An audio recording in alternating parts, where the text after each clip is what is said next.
Hi there.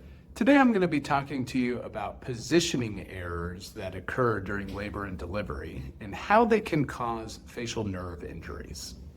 So, a positioning error is essentially when a baby is positioned in a certain way during labor, and that positioning is putting a lot of pressure on the baby's face.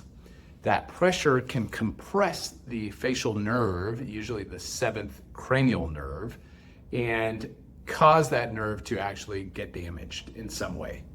The nerve damage will cause a lot of issues in the baby. For example, blinking issues or jaw issues or smiling issues on one side of the face. Usually those injuries resolve on their own. However, if the compression happened for quite some time due to the abnormal position of the baby during labor, then there could be a permanent facial paralysis, which obviously is not ideal and can cause disfigurement.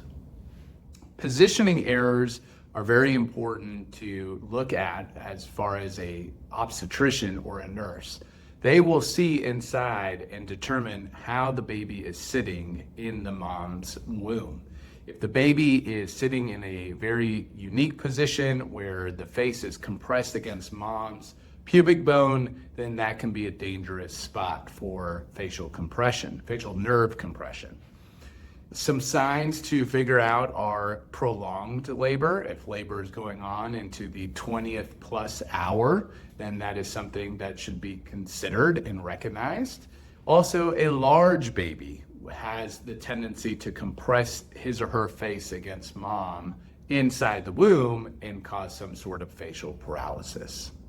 If you have more questions about whether or not your baby's facial paralysis was caused by abnormal positioning that should have been caught, you need to speak to a birth injury lawyer.